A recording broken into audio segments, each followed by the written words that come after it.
You ever hear a grown woman shriek like she's been dunked in lava, only to see her scrambling out of your private pool, dripping wet, humiliated in front of the whole neighborhood? That's what happened when my HOA president, Linda Carver, got caught red-handed sneaking into my backyard oasis, thinking she owned it, until my temperature trap turned her smugness into a viral meltdown. I'm Ethan Walsh, and this is how I took back my pool and sent her packing with a lesson she'll never forget. Let's take you to Pineview Grove, a cozy suburb in Arizona where the sun's always shining, lawns are trimmed just so, and the HOA rules feel like a second mortgage. I've been here 10 years, grinding as an IT manager, saving every dime to build my dream, a backyard pool, crystal clear, surrounded by palm trees and lounge chairs, my slice of paradise. After 15 years of late nights and tight budgets, I finally made it happen, and for a few months, it was perfect. I'd come home, slip into that cool water, let the day's stress dissolve. Maybe sip a cold one while the stars came out. It was my sanctuary, a place where the world couldn't touch me. Then Linda showed up, and my peace went straight to hell. It started one afternoon when I got home early, keys still jingling, and spotted her floating in my pool like she'd bought it herself. Linda's in her 50s, hair bleached to a crisp, always dressed like she's running for mayor of a gated community. She's HOA president, a title she swings like a sledgehammer, making sure everyone knows she's the queen of Pineview. I'm stunned. Standing on my deck, watching her do a lazy backstroke, sunglasses perched, not a care in the world. Linda, what the hell? I call out, trying to keep it civil. She squints at me, like I'm the intruder, and climbs out, water dripping from her fancy swimsuit. Ethan, as HOA president, I have inspection rights, she says, cool as ice. Your pool's a community asset. I'm ensuring it meets standards, water quality, safety, you know. I blink, dumbfounded. This is my private property. You can't just waltz in. She laughs, sharp and mean. Clearly, you don't get how this works. Read the bylaws. She grabs her towel, struts out, leaving wet footprints on my deck like a taunt. I'm rattled, not gonna lie. My sanctuary's been violated. And she acted like I owed her a thank you. Over the next 2 weeks, it happens 3 more times. I catch her lounging, testing my water with strips like she's a lifeguard, citing fake HOA rules about neighborhood aesthetics. Each time, I tell her to leave. Each time, she waves me off, saying my pool's public concern and she's protecting property values. I'm losing sleep, my haven now a battleground. I try the official route, filing a complaint with the HOA board, thinking they'll rein her in. Big mistake. Linda's had them in her pocket for a decade. I get a form letter back, claiming HOA officials need reasonable access to inspect community-impacting installations. It's nonsense, my pool's private. Fully permitted, but the board's spineless, and Linda knows it. She's untouchable, or so she thinks, and I'm starting to feel like I'm fighting a ghost. I'm not a confrontational guy. But enough's enough. I can't keep playing whack-a-mole with a woman who treats my backyard like her personal spa. I need a plan, something to make her stop without landing me in trouble. One night, scrolling pool maintenance forums, I find gold. My high-tech heater can hit 104 degrees Fahrenheit safely, but 98 degrees Fahrenheit, hot tub territory, feels like a furnace without the charm. Better yet, I can control it from my phone. Anywhere, anytime. I grin, picturing Linda's smug face melting. I install security cameras after her second break-in, cheap but sharp, covering the gate and pool. The plan's simple. Crank the heat to 98 degrees Fahrenheit next time she sneaks in. Let her cook, catch it on tape. It's legal, it's my property, and it'll make her think twice. I'm not out for blood, just my damn pool back. It doesn't take long. Thursday afternoon, my phone pings with a camera alert. There's Linda, bold as ever, slipping through my back gate with a key she must have swiped from somewhere. She's in a neon green swimsuit that probably cost more than my monthly electric bill, strutting like she's at a resort. I watch, heart racing, as she sets up camp on my lounge chair. Slathers on sunscreen, tests the water with those strips like she's a chemist. I'm at my desk downtown, smirking, and tap the app, heat to 98 degrees Fahrenheit, full blast.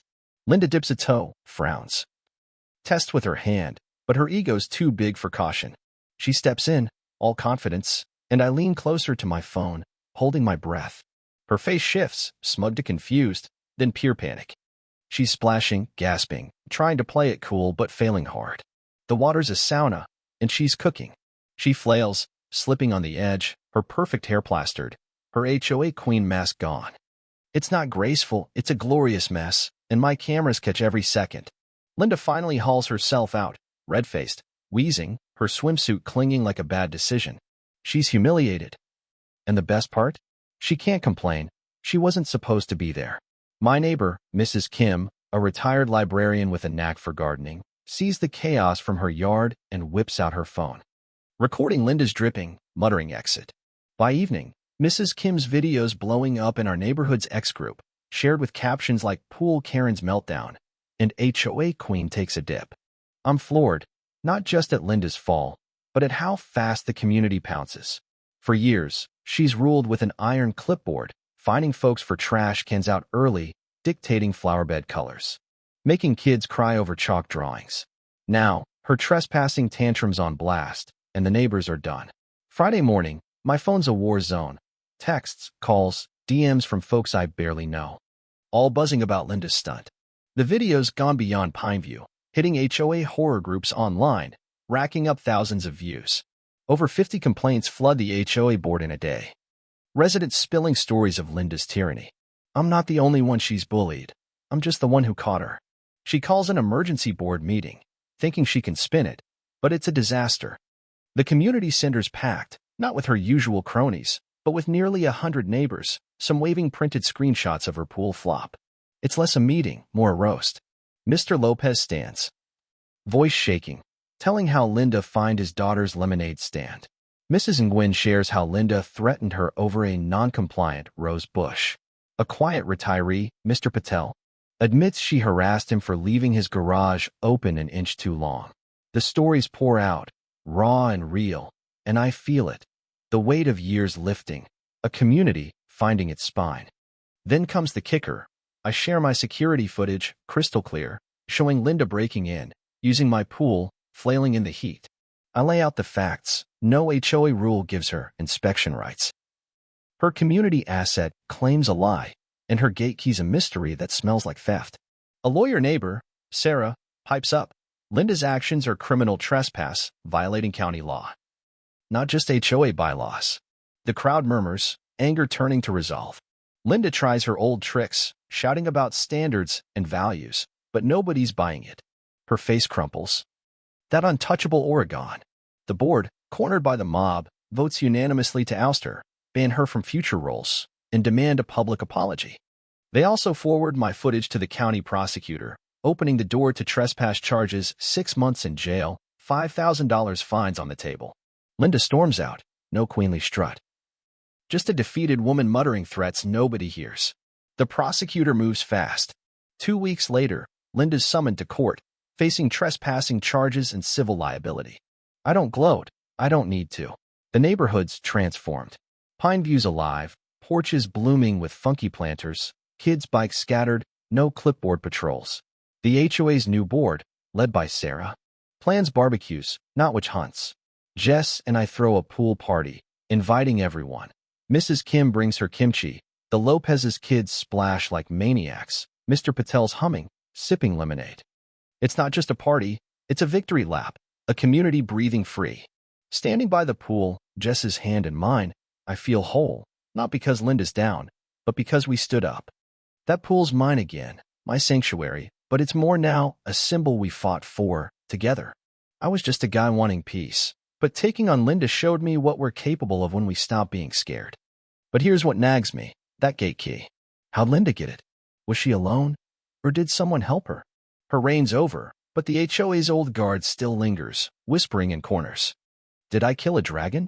Or just wound a bigger beast? Drop a comment. Share your HOA nightmares. Tell me what you'd do if someone turned your backyard into their playground.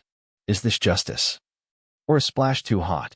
Hit like if you're Team Walsh. Share if you know someone who needs to hear it. This is Ethan, signing off from Pineview Grove, where the pool's cool and the Karens don't swim.